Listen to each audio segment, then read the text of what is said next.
Hello, magandang buhay mga ka-vloggers. Sa Jun Abukal YouTube channel po ito. Ang pag-aaralan natin ngayon mga ka-vloggers ay ang tinatawag nating adultery. Ano nga ba ang ibig sabihin ng adultery?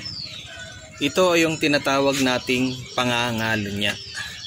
Na ito ay may mga kakaibang kaso laban sa isang babae na nakipagrelasyon sa ibang lalaki bagaman siya ay kasal. Paano nga ba isinasampa ang kasong adultery?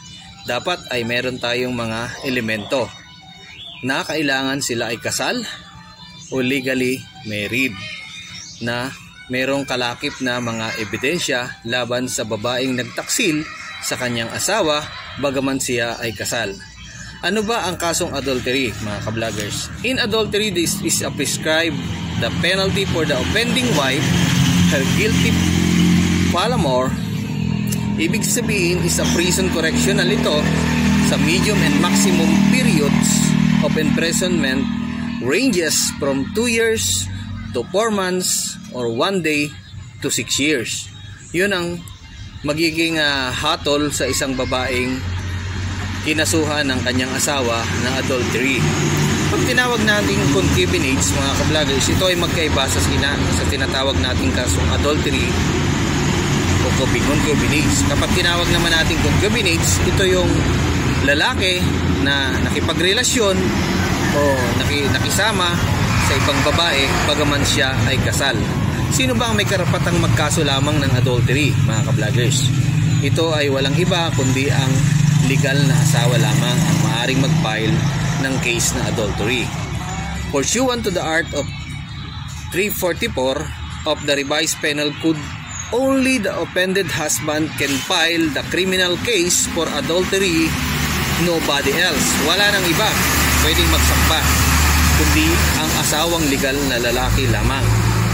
Adultery is committed by a married woman who shall have a sexual to another man. Ibig sabihin, meron siyang sexual intercourse sa isang lalaki bagaman siya ay kasal. Ano ba ang patunay at para sa pakikiapid? Adultery ay kailangan ng sapat na ebidensya. Tulad ng kailangan meron siyang maaring magpakita ng mga larawan or videos, recordings or testimonya ng ibang saksi o iba pa. At magkano naman ang bill sa tinatawag nating adultery? Ito ay may mga kaulkulang bills. Kapag ito ay 36,000 para sa adultery, ito ay tinatag noong September 2023 na 36,000 para sa kasong adultery at 30,000 naman para sa kasong concubinage. So, magkano naman ang tinatawag nating pagpapile para sa kaso ng adultery? Ito ay walang fix na halaga dahil meron itong mga tinatawag nating honorarium sa iba't ibang abogado. So, meron silang iba't ibang honorarium fees at wala itong kaukulang halaga. Depende ito sa gastusin ng magsasampa ng kaso. Ano pa ba ang mga kahalagahan at kaalaman natin para sa adultery? Ang adultery ay isang kaso ng pangangalunya ng isang babaeng may asawa sa kanyang kabit ay tinatawag nating adultery. Ito ay napapaloob naman sa Article 333. Ayon sa parehong batas na dapat sila ay ireklamo at kasuhan ng naargabyadong mister. So dapat sabay sila kung magpapail ang legal na asawa para sa lalaki at sa babaeng nagtaksil. Ito ay kailangan sabay ayon sa Article 333. Sabay silang irereklamo at sabay silang kakasuhan. Subalit, meron itong mga tinatawag nating paraan. So, ano ba ang kailangan dapat magkaso ang isang lalaking legal na asawa? So, dapat siya ay malinis. Wala siyang case ng pangangalunya bago siya magsampa ng kaso sa kanyang asawang lalaki. Dahil kung meron din siyang karisasyon, ito ay magiging batayan ng korte para mapahina ang kaso. So pwede pa rin naman siyang mag-file ng case. Kaya lang, magkakaroon lamang ito ng mahinang kaso. Ito yung tinatawag natin, ano nga ba ang adultery? Ito ay tinatawag sa salitang extramarital sex o premarital sex partaken by a betrothed or the persons to considered objective in a social relations, moral, and legal grounds. Pag sinabi nating betrothed, ito ay tinasabing isang babae na mayroong isang matagal na engagement doon sa kanyang karelasyon bago nagsampa ng kaso ang legal na asawang lalaki. Adultery is a ground for annulment. Pwede ba itong maging ground para sa isang annulment? No, dahil hindi ito nakalagay sa ating batas family code law dito sa Pilipinas. So hindi siya pwedeng maging ground ng annulment. Ang pakikipid kasi at pangangalon niya ay isang pagkasira ng kasunduan ng isang mag-asawa o pangako sa Diyos na kanilang pagsasama habang buhay. Pati ba ang lalaki ay pwedeng kasuhan ng tinatawag nating adultery? Hindi, magkaiba ito. Dahil ang tinatawag nating adultery o pangangalon niya ay ito ay pwede lamang ikaso sa babaeng nagtaksil at sa kanyang kalaguyo. Kapag tinawag natin concubinage, ito ay kaso ng isang lalaking legal na asawa kasama ang kanyang mistress para kasuhan. Yun ang kaibahan ng adultery at concubinage.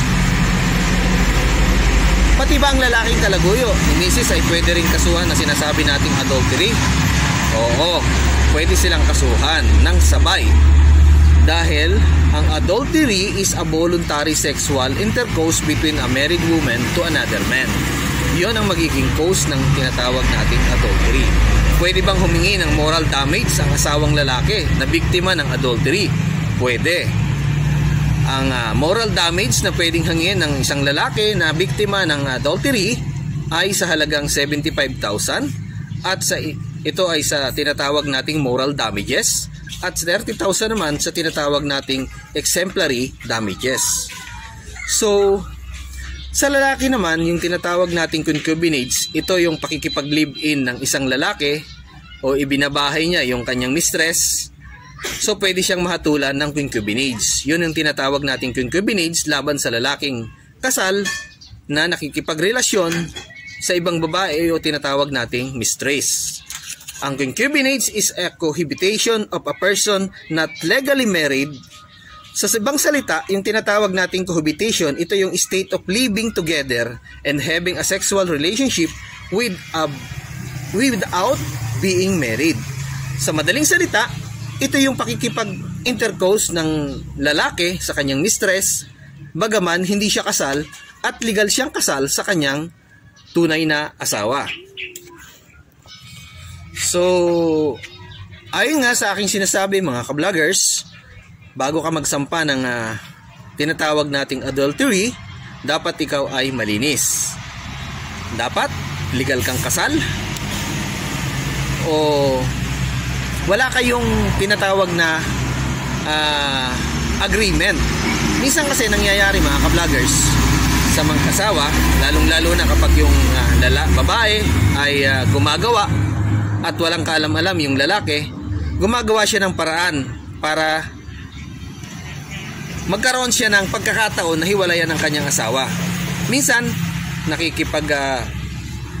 nakikipag-pirmahan siya sa tinatawag nating barangay.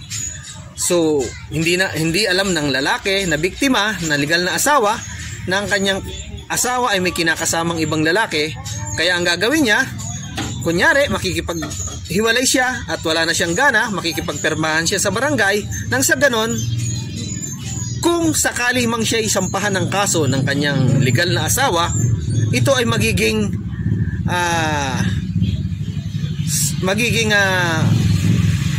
pwede niyang ipresenta sa korte. Kaya naman payo sa mga kalalakihan, huwag na huwag kayong pipirma sa tinatawag nating agreement sa barangay kung gusto ng iyong asawa na makipaghiwalay ng legal, pero hindi natin alam na meron pala siyang kinakasama dahil yung lalaki, ikaw ang biktima rito.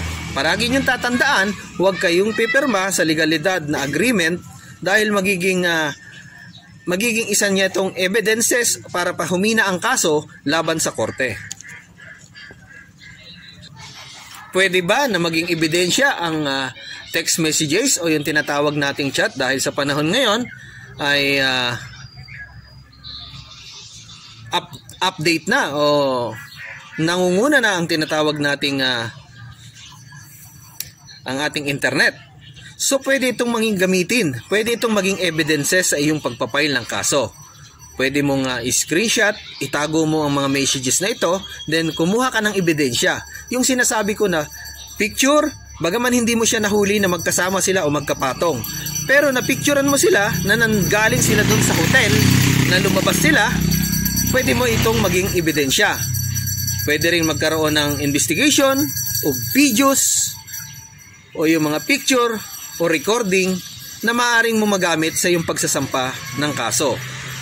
So, ganun lamang mga ka-vloggers, naway makatulong sa bawat isa sa atin. Kung bago pa po kayo sa aking channel, huwag nyo lang kalimutan mag-subscribe, pakipindot yung notification bell, at pakilike and share sa aking mga videos. Hanggang sa muli!